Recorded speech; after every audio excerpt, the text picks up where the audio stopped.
their perspectives on the significance of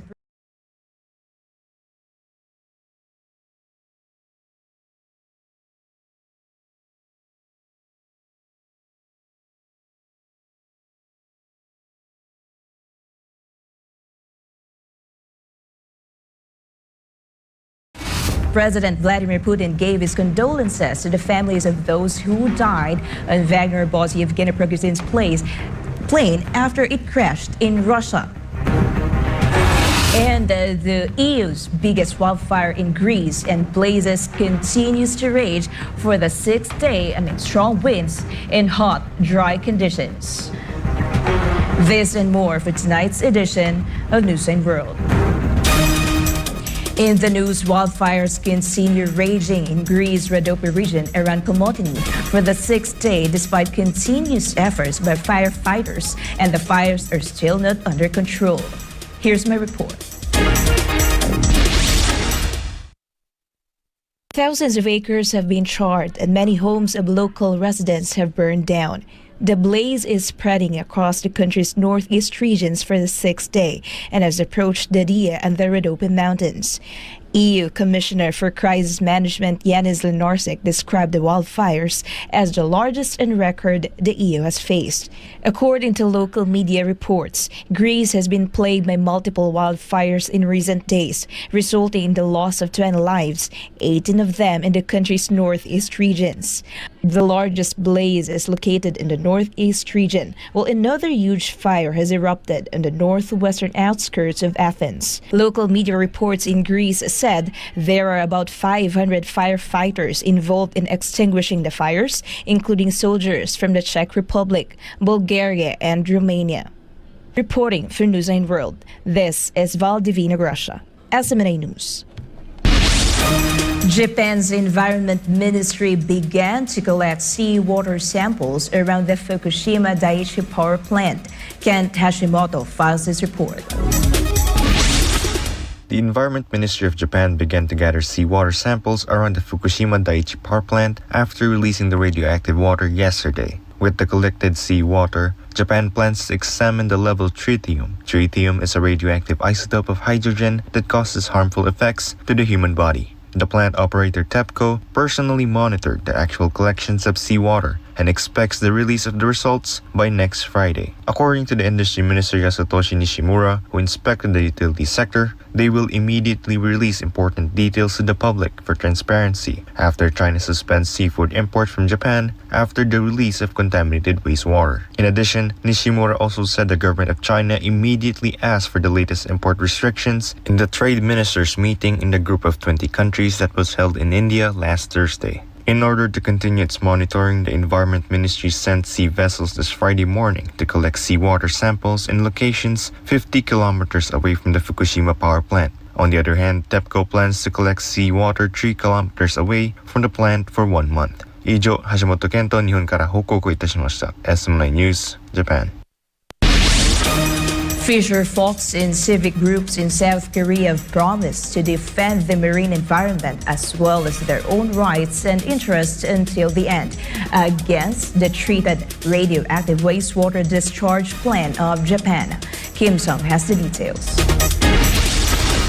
Japan began releasing the nuke-polluted water from the crippled Fukushima Daiichi nuclear power plant into the Pacific Ocean on Thursday, despite international and local opposition. Meanwhile, Tokyo Electric Power Company, or TEPCO, the plant's operator, insists that it plans to carry out the first round of discharge over 17 days to dump 7,800 tons of radioactive wastewater. Meanwhile, CCTV Plus reports say that at one of the major aquatic markets with around 500 stalls in ancient South Korea, some customers are busy stockpiling seafood products amid fears of the wastewater discharge. However, more people have adopted a cautious attitude, and various seafood gift boxes in the said market, one of the best-selling products during the Mid-Autumn Festival, are not selling at all right now. The Mid-Autumn Festival originated from China and is celebrated by various countries including South Korea. The said festival falls on September 29th this year. Many fish vendors and merchants expressed their worries due to the discharge plan. Both the price and sales volume of abalone fell sharply long before Japan finalized the discharge date, leaving many loan operators unable to make ends meet, and now there is no hope of any recovery. In Wando County in province of South Jeolla, South Korea, where abalone production accounts for more than 70% of the nation's total, the number of abalone farmers filing for bankruptcy has surged, and some operators are eager to sell their farms at half of the original price. Meanwhile, civic activists have gathered in front of the Japanese embassy in Seoul and the Japanese Consulate General in Busan for 2 consecutive days and said their protests and demonstrations will only become more intense if Japan keeps processing the wastewater discharge plan. South Korea's National Federation of Fisheries Cooperatives is also working with Japanese peers to intervene in the ocean discharge while filing a lawsuit against TEPCO and seeking compensation from the government of Japan. Seoul, Isobuko Kim Sang-imnida, SMNI News, South Korea.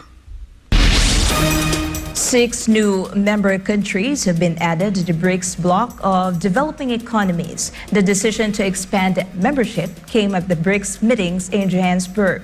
CGTN's Sunyi has more. South Africa's President Ramaphosa has announced that 6 new members are joining the BRICS mechanism. That's including Argentina, UAE, Iran, Egypt, Ethiopia, and Saudi Arabia. And the 6 new members will become full members of the BRICS mechanism starting next year, January the 1st. It's a cause for celebration for the 6 countries, and in the words of Chinese President Xi Jinping, the expansion is in the common interest of emerging economies and developing countries. He said it will give the BRICS even more vitality and contribute to world peace and development. South Africa, the host country for the Johannesburg summit, is elated. We are very happy to see other African countries joining the BRICS forum. We've seen Ethiopia and Egypt. We want to thank those quite progressive countries that are growing and are working hard to grow their economies. And we believe that also will strengthen the implementation of the Africa Free Trade Agreement. This BRICS summit has put synergy between BRICS countries and the African continent front and center. And many African countries have pointed to developing alongside China the ideal way forward. E nesse quadro, julgamos que o modelo que a China representa é o modelo que interessa aos países africanos. É um modelo, digamos, em que o fator dominação e exploração não está tão presente. E isso é muito importante para nós. De facto, nós queremos que o diálogo político se intensifique, que o ambiente de negócios seja cada vez melhor, que o investimento direto chinês em África traga benefícios mútuos, quer para a China, quer para a Guiné-Bissau e os países africanos, quer para os respectivos empresários. Portanto, gostaríamos que deste diálogo político nasça uma relação comercial e económica forte, ganham-ganham, em que todos ganham e efetivamente resolvemos os problemas dos nossos povos. This, as Chinese President Xi Jinping also calls in his speech for developing countries to join hands to write a new chapter of unity, cooperation, and development together. Sun Ye, CGTN, Johannesburg. Following the conclusion of the BRICS summit, several experts shared their perspectives on the significance of BRICS as a platform for multilateral cooperation and its increasing impact on the global economy. Let's hear what they have to say. The fact that you have so many other countries who are eager to join the BRICS group of countries as well, it shows the influence that BRICS has developed over the past few years. And there's a yearning by countries that they want to move away from being controlled by certain countries in the world, that we need to come together and provide solutions together. Otherwise, if we still have only certain countries that's dominant, it's not going to help with the development, and especially South-South cooperation. So I think that the BRICS cooperation is very important for the global economy. If we look simply at numbers, which I'm sure you are aware of, but if we look at the GDP of these countries, the 5 nations of BRICS, which is about 26 trillion, and we look at the population that they comprise of globally, you start to understand that they must have a huge impact on the world economy.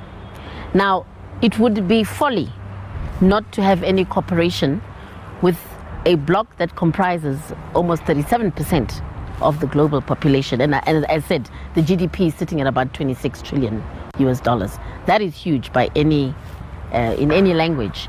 So they play a huge role. So I would say that given the numbers that we know, given the experience in terms of their development, that knowledge and that knowledge should be used to assist in the development trajectory of the rest of the developmental world. So it's important that the BRICS organization as it is able to have a positive impact on the rest of the world's development trajectory. Brazil, China, and the other BRICS countries, they have signed an economic strategy and also a technology strategy in the past years. And actually in 2021, when China was hosting the BRICS summit, the BRICS established the BRICS Partnership, a new industrial revolution, and innovation and cooperation in the industrial field. And 2 years before, when Brazil, for its turn, was hosting the BRICS, there were initial discussions amongst the BRICS ministers of environment on 2 mechanisms to facilitate the transfer and the financing of green technologies in the bloc. So I believe there are many initiatives and ideas in their early stages that need to be further developed and implemented. And in doing so, there could be many opportunities to enhance partnerships and investments in Brazilian manufacturing and green and high technology sectors. The 5 BRICS countries, China, Brazil, Russia, India, and South Africa, are emerging as a global economic powerhouse. The countries are injecting impetus into the world economy via their unique economic development models. Sunshine Bu has the details. BRICS refers to the 5 emerging market economies of Brazil, Russia, India, China, and South Africa. They play an important role in the global economy and each has a unique economic growth model. China adopts an export-oriented economic model. It has become the world's largest exporter of goods and manufacturing production center. The reform and opening policy was implemented to attract foreign investment and technology to promote rapid economic growth. China especially focuses on its domestic market and is strengthening the driving force of domestic demand and consumption. Brazil's economic growth model is mainly driven by exports of agriculture, mineral resources, and energy. And the nation is one of the world's largest exporters of agricultural products. Dominated by energy exports, Russia is the world's largest exporter of natural gas and an important exporter of oil. The country is known for its heavy industry, including military, aerospace, and nuclear energy. Economic growth in India is mainly led by the services sector, especially information technology and business services. The sector makes up a major proportion of the country's economy. South Africa's economic growth engines are diversified, including mining, manufacturing, financial services, and tourism. South Africa is the largest economy in Africa and is rich in its mineral and agricultural resources. With a focus on promoting inclusive economic growth, reducing poverty and inequality, South Africa is strengthening investment in infrastructure and education. Su Xinbo, CGTN, Beijing. Pastor Apollo C. Kibuloy encouraged the public to observe the benefits of BRICS, as whatever the powerful economies offer will surely be supported by the people if it proves to be beneficial. Hannah Jane Sancho has the details.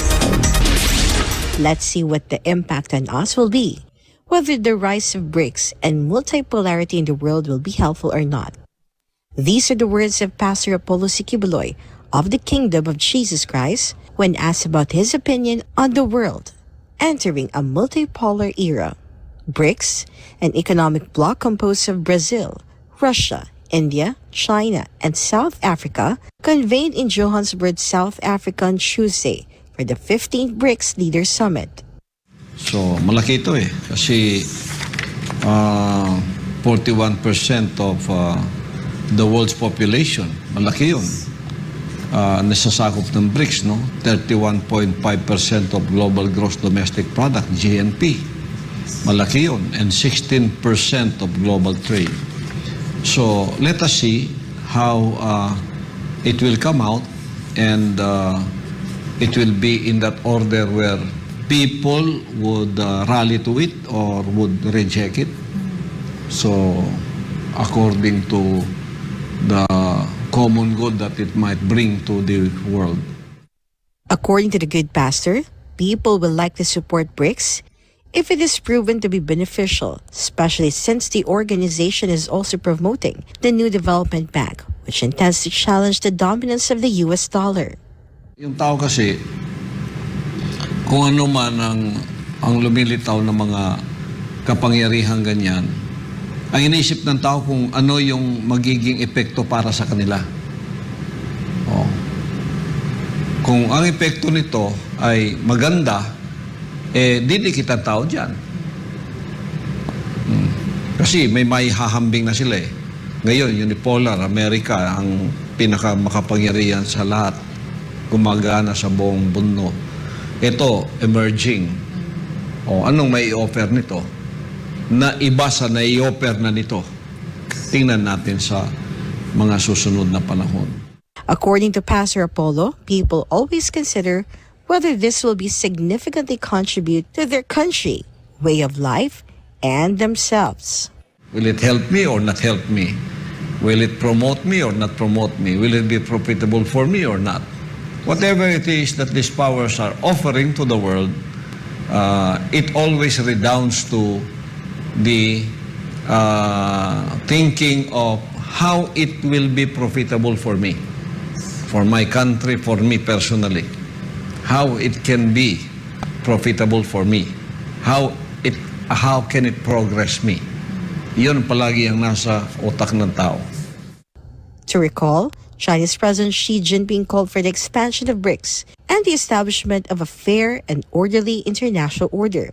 The BRICS summit was attended by leaders who are members of the organization, except for Russian President Vladimir Putin, who opted to join virtually and sent Foreign Minister Sergei Lavrov as his representative. For God and my beloved country, this has been Hannah Jane Sancho, SMNI News. More news when Newsline World returns.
And now we're back. Pastor Apollo C. Kibuloy on Thursday urged the Commission on Human Rights to first condemn the human rights violations perpetrated by communist terrorist groups before denouncing the drug war of the Duterte administration.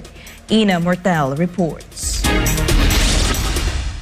The International Criminal Court or ICC's investigation into the alleged human rights abuses committed by the Duterte administration in its war on drugs continues to be a recurring topic.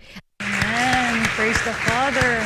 This was stated by Pastor Apollo C. Kibuloy in his program Give Us This Day last Thursday, where he answered the question about his perspective on the planned cooperation of the Commission on Human Rights with the ICC. CHR Chairperson Richard Palpalatok said the Commission is willing to share the evidence it has gathered with the ICC. Meanwhile, Pastor Apollo said that the country's leaders themselves want to break away from the ICC. Kahit ang Pangulo natin ay nagsabing, we are cutting off ties with ICC. Yes. Mga senador natin, mga congressmen natin, lahat ng mga narito ay ayaw nila na pakialaman tayo ng ICC. Bakit? Kasi tayo ay isang republikang may mga batas na pinatutupad. The good pastor also defended the campaign against illegal drugs by former President Rodrigo Duterte, saying he saw legitimacy in the steps taken by the former president. Pangulong Duterte, inutusan ba niya mag-abuso kayo? Wala inutos na gano'n. Sabi ba ng Pangulong Duterte, sige patayin mo yan. Meron ba siyang inutos na gano'n? Ang narinig kong inutos niya you have to do your job in this crusade against drugs. If your life is put in danger, you have to defend yourself. You know? Siyempre, may mga nagkaputukan, barilan, tulad ngayon. May ilang bilyong worth of drugs na sabat. Makikipagputukan talaga yung mga drug lords doon. Yung mga dadala ng drugs. Sa illegitimate encounter, namamatay sila.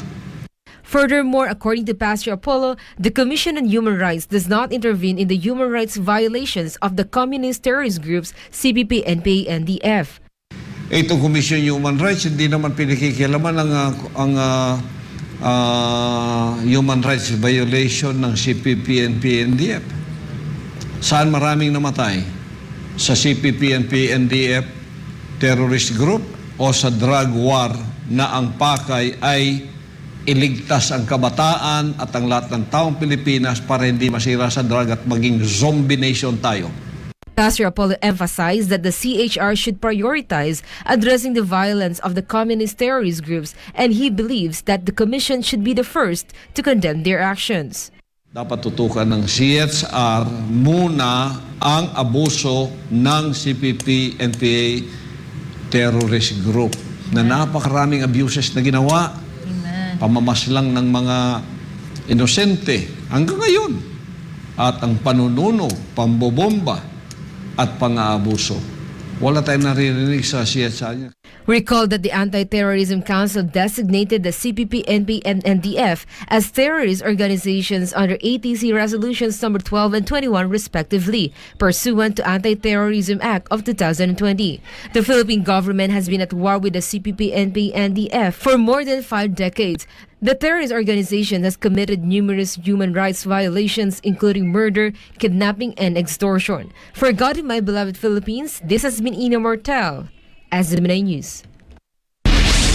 Meanwhile, Australia expressed willingness to work more closely with the Philippines by increasing joint patrols in the South China Sea. Shina Selim reports.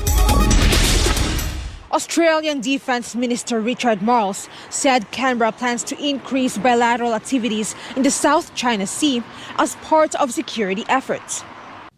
Marles made a statement on Friday as he observed military exercises with President Ferdinand Marcos Jr. More than 2,000 Australian and Philippine defense personnel are participating in joint military drills near the contested territory, which involve amphibious landing and aerosol drills. Dubbed Exercise Alon 2023, the military drills kicked off in Darwin, Australia on August 14 and ends on August 31, with some of the activities held in the Philippine waters. exercise alone marked first ever joint amphibious training between Australia and the Philippines.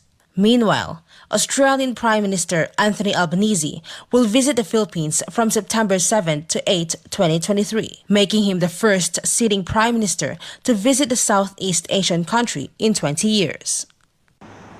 Morales said Canberra wants to elevate the relationship with the Philippines to a strategic partnership, along with plans to hold more formal talks in Australia in 2024. Reporting from New South Wales, this is Sheena Salim, SMNI News, Australia. Russian President Vladimir Putin has broken his silence following the Wagner Group chief's apparent death in the plane crash. Kaya Villan has the details. A tragedy. This is how Russian President Vladimir Putin described the plane crash when asked about the incident that reportedly killed Wagner chief Yevgeny Prigozhin. Putin sent his condolences to the families of the victims of the incident and described Prigozhin as a man who made serious mistakes in his life but also got results for himself as well as for the common cause. Russian authorities are currently investigating the plane crash that occurred about 2 months since Prigozhin led a short-lived armed rebellion against the Russian military. Putin has mixed praises for Prigozhin. He called the Wagner chief a talented businessman who worked in Russia as well as Africa when it comes to oil, gas, gems, and other precious metals. The Russian president made the remarks while in a meeting with Donetsk People's Republic head Denis Pushilin. Circumstances surrounding the plane crash that also killed high-level Wagner officials led to speculations that they were allegedly assassinated. Meanwhile, Putin said that Russia will never forget the significant contributions of Prigozhin and all the Wagner forces who fought against neo-Nazis in Ukraine. To recall, Putin released a brief video address during the Prigozhin-led Wagner rebellion last June 23 to 24. In the video, Putin did not mention Prigozhin by name, but he accused the organizers of the rebellion of betraying the country, the Russian people, and those who were drawn in the crime. Kai Villan reporting, SMNI News. The leader of the opposition party in Sweden urged the government to send fighter jets to Ukraine to boost the country's air capabilities against Russia.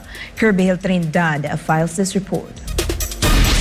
Swedish Social Democratic Party leader and former Prime Minister Magdalena Andersson said that Sweden must send JAS Gripen fighter jets to Ukraine after Norway and some EU countries announced they would be sending F-16 fighter jets.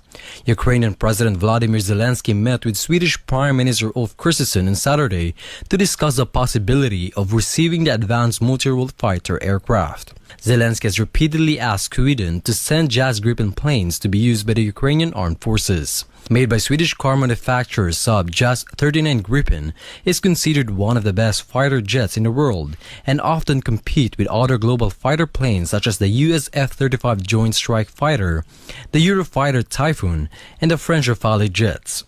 Denmark and the Netherlands have both agreed to send F-16 jets, while Norway could soon send F-16s to Ukraine.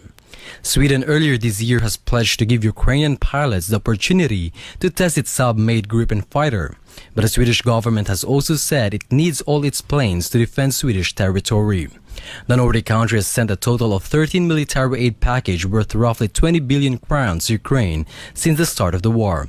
This has been Kirby Trinidad, SMNI News. In other news, the new leadership of the Technical Education and Skills Development Authority, or TESDA, has introduced a way to address the issue of job mismatch in the country. Here's MJ Mondihar with the report.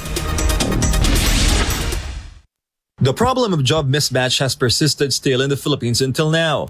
Job mismatch is a situation in the workforce where an individual has a job that doesn't match their abilities or education. To solve this, TESDA has come up with solutions. In an interview with TESDA Chief Suharto Taimangondadatu during the launch of the National Technical Education and Skills Development Plan, he mentioned that they will use a community-driven approach to provide free skills training.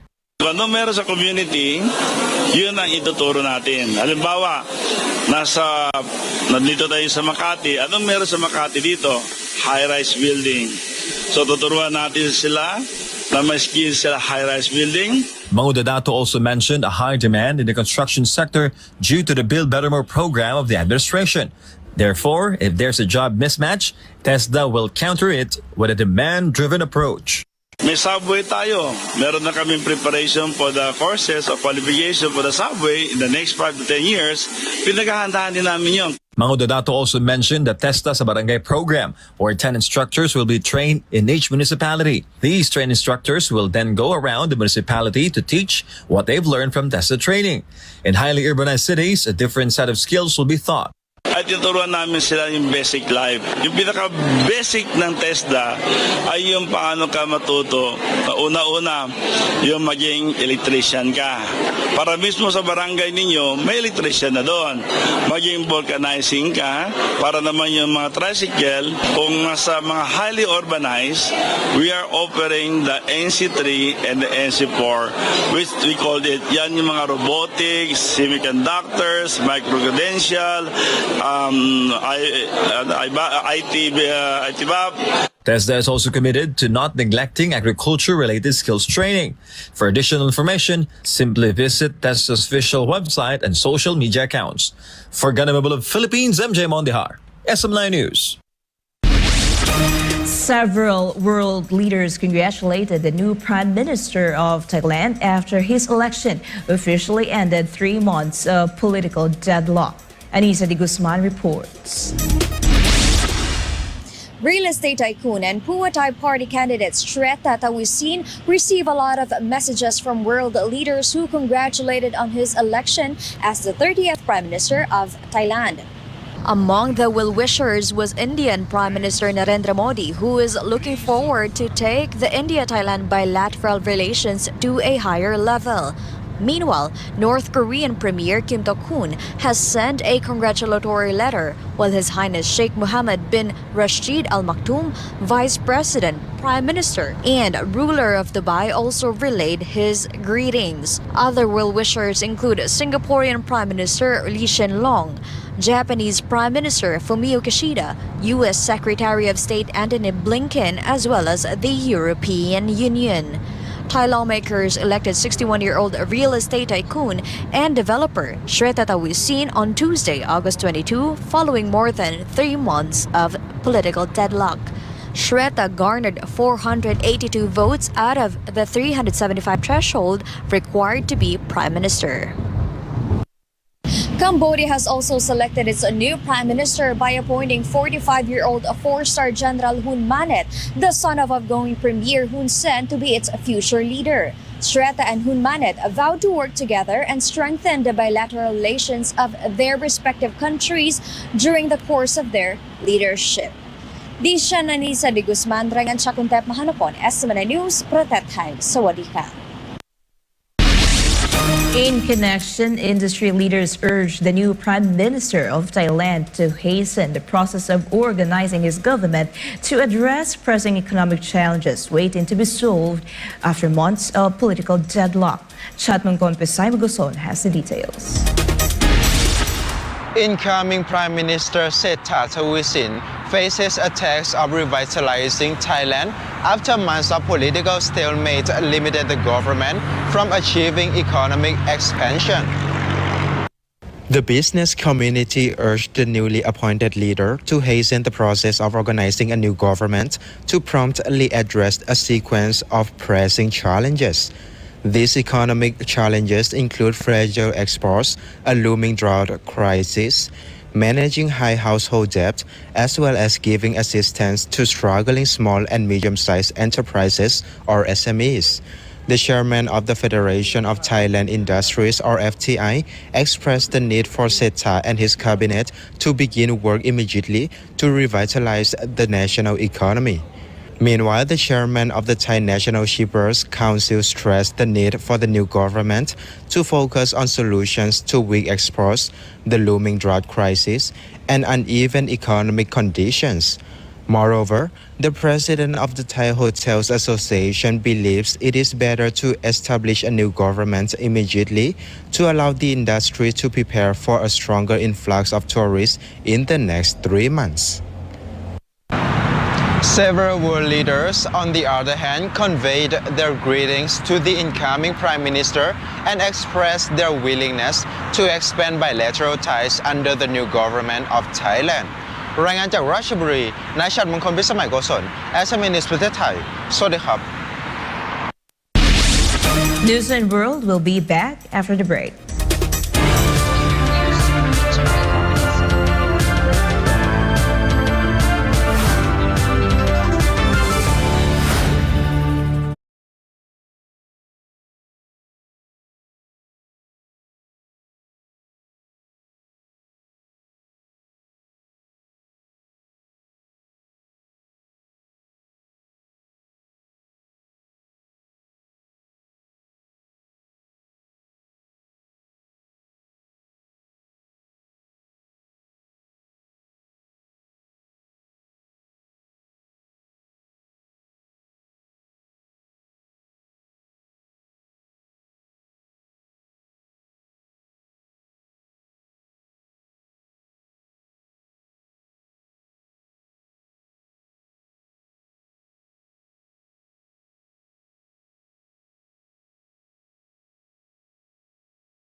In Davao City, a farm has transformed jackfruit trees into a fence, resulting in substantial profits. Here's MJ Mondihar tells us more.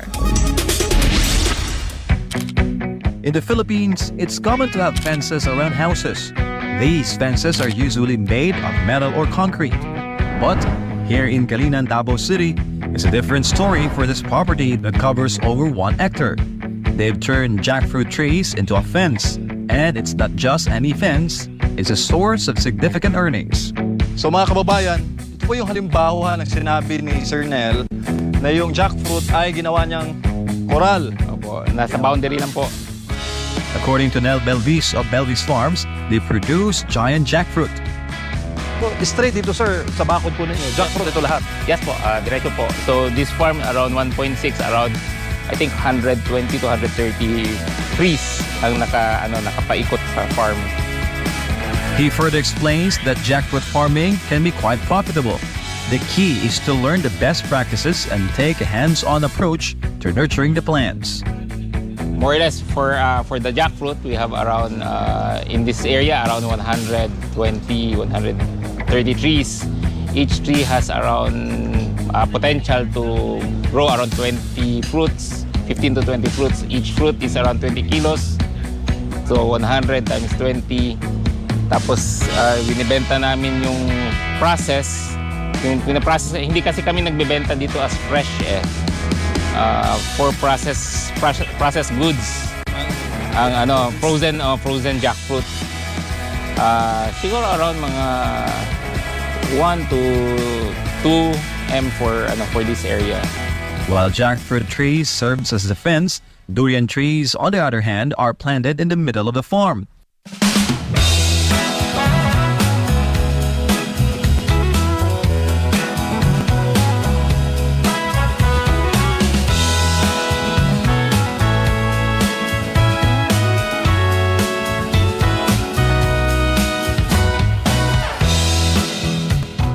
Despite the 1.1 hectare size of Belvis Farms, their durian and jackfruit yield is worthwhile.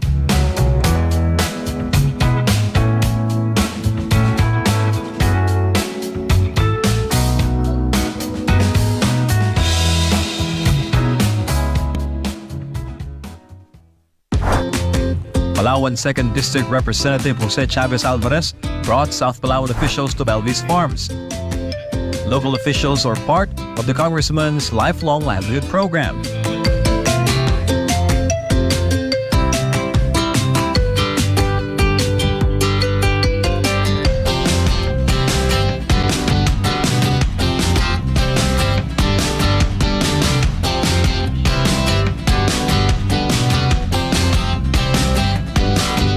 Here, they learn various good practices in durian and jackfruit farming. The purpose of this all-expense-paid tour is for them to bring this knowledge back to Palawan. Pinakita po ninyo yung actual na resulta ng farming. Hindi lang theory, hindi lang kwento, talagang dinala nyo dito yung... Pinakain ko pa sa kanila yung produkto.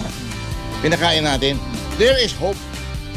Now, having that hope in their lives, because karamihan ito mga barangay captain, they thrive on 10 to 15,000 per month from the barangay.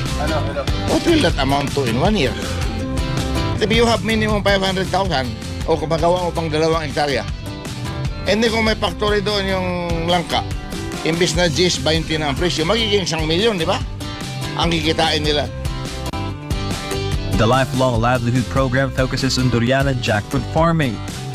It also involves planting pomelo or suha. Under the program, Congressman Alvarez provides free seedlings and continuous technical assistance. The legislature aims to cultivate high-value crops like fruit trees on all lands in Palawan. We're giving them audacity of hope. In 5 years' time, they become not multi-millionaires, but with cash on hand. So we hope that in Southern Palawan, this will be the beginning, and this will spread to the other parts of the country. Kasi pag nagtanim ka ng high value crop, sa iyo na yan eh. Forever yan. Hand me down yan to the next generation. For Government of Philippines, MJ Mondihar, SMNI News.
Jose Maria College Foundation Incorporated in Davao City welcomes thousands of students as it formally opens the school year 2023 to 2024. Let's find out more about this with Jean Domingo.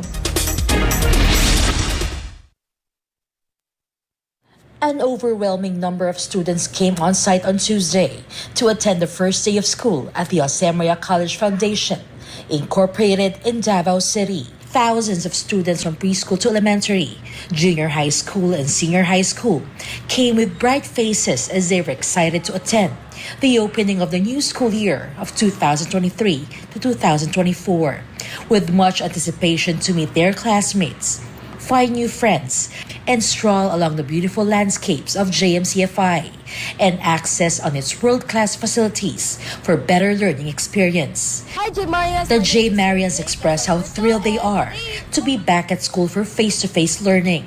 The series of interviews with the students show their expectations and hopes for the new school year. Moreover, the college students had their first day orientation virtually.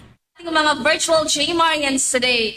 The program was broadcasted live on Facebook and YouTube, where students actively participated in the discussion about basic school policies, the core values, and the JMCFI culture of excellence, taught by the founding president, Reverend Dr. Pastor Apollo Sikibuloy, who has been the source of light and inspiration to the whole JMCFI community, including its students.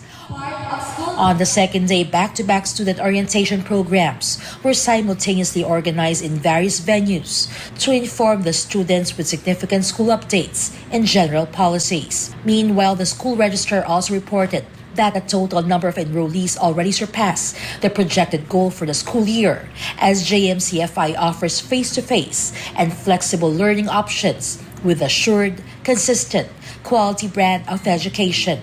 Enrollment is still ongoing until August 31, and JMCFI is still open to accept aspiring student scholars. For more details and inquiries, please visit www.jmc.edu.ph and follow JMCFI on social media via facebook.com/Jose Maria College.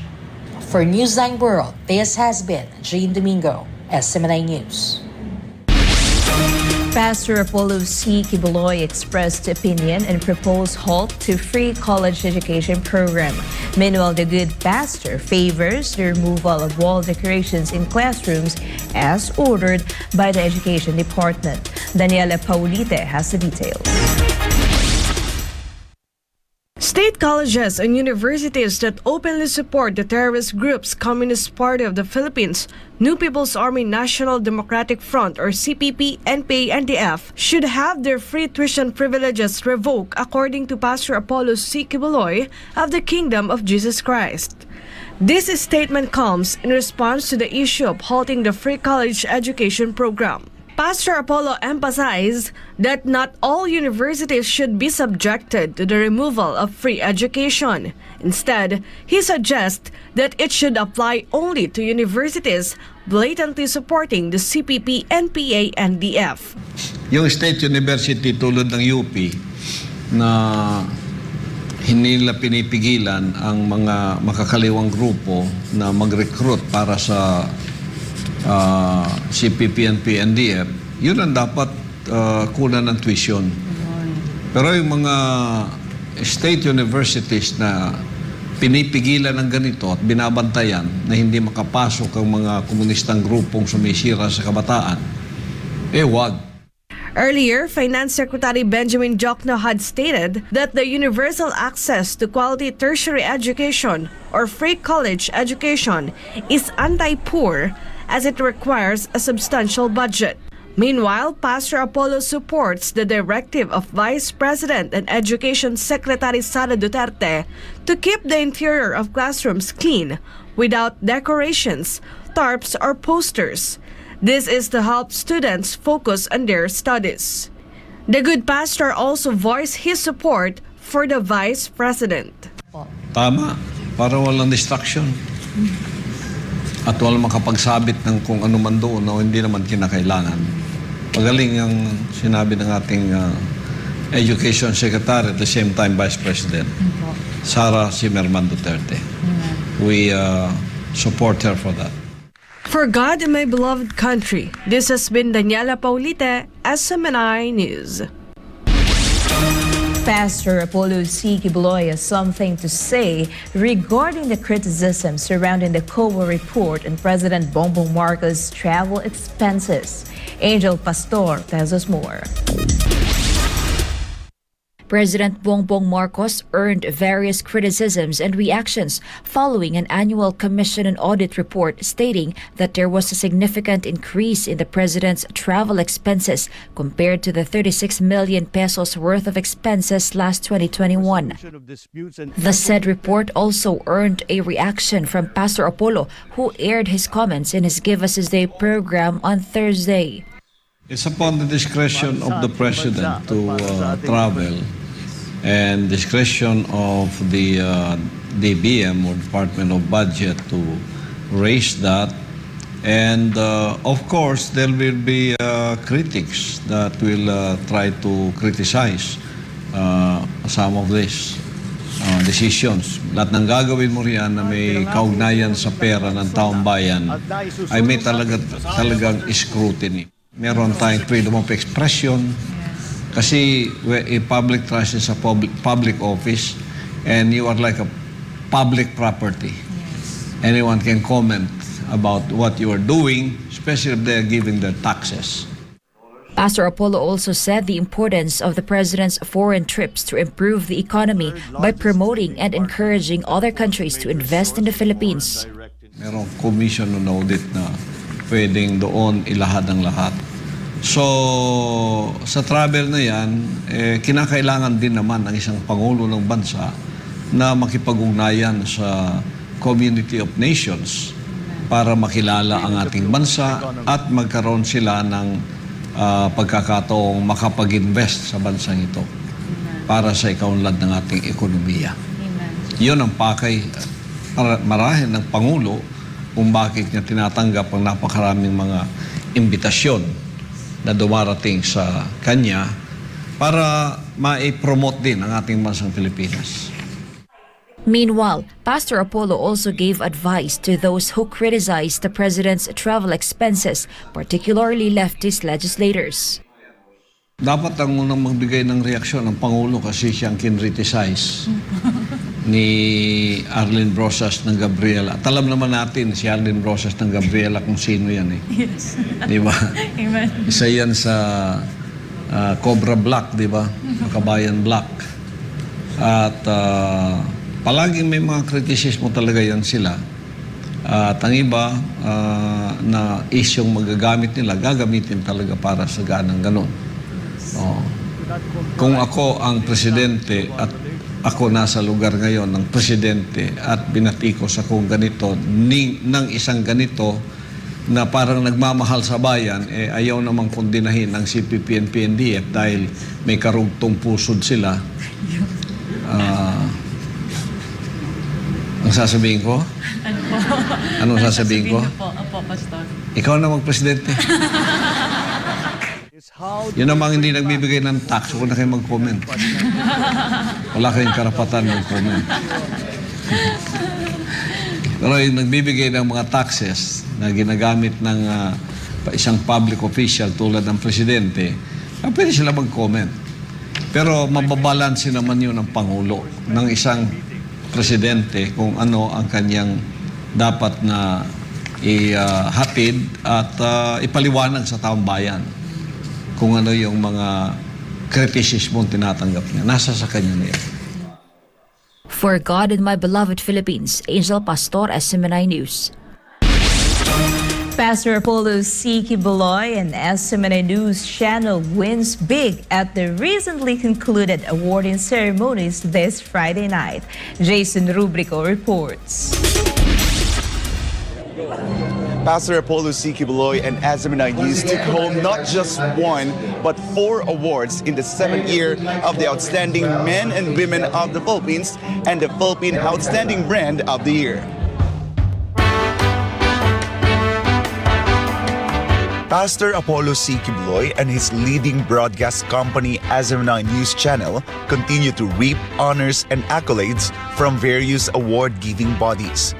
Held at the Music Museum in Green Hills, San Juan City this Friday night, Pastor Apollo and SMNI received 4 awards at the 7th Outstanding Men and Women of the Philippines and the Philippine Outstanding Brand of the Year Awards.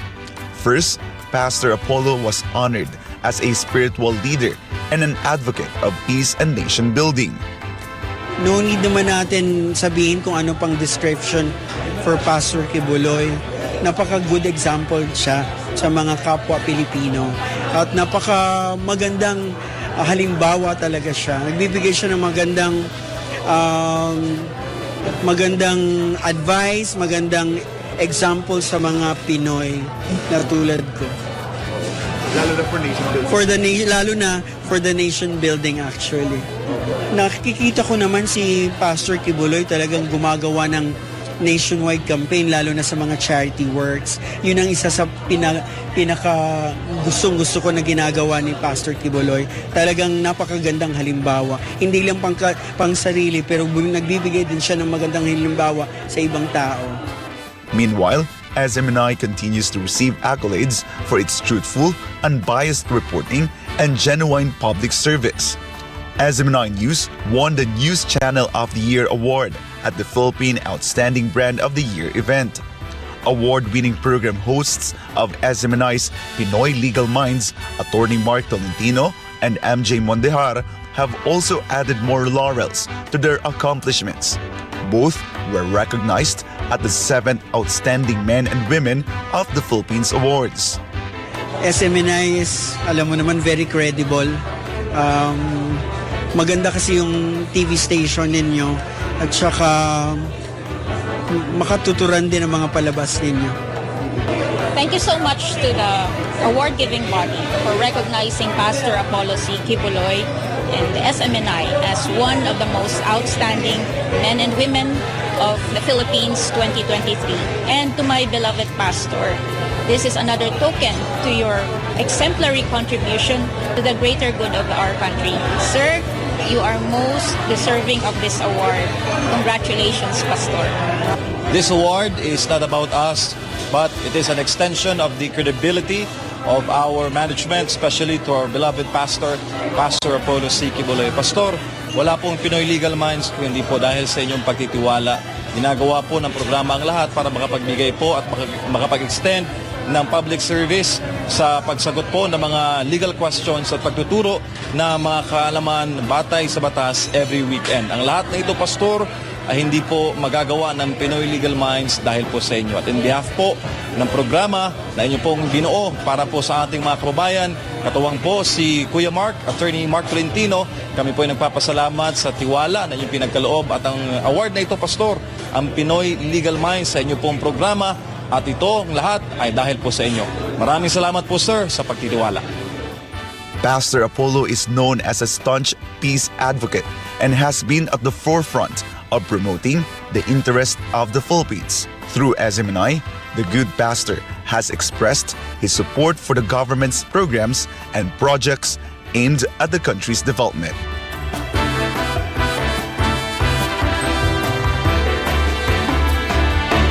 For God and by beloved Philippines, I am Jason Rubico, SMNI News. And before we end, may you be inspired with the message of the appointed Son of God.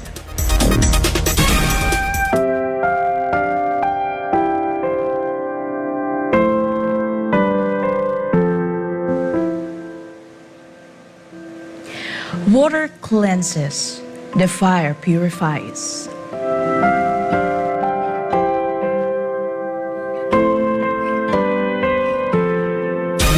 And that's all for today's edition of Newsline World. For more news update, you may visit SMNINewsChannel.com or follow us on our official social media accounts in Rumble, Facebook, and Twitter.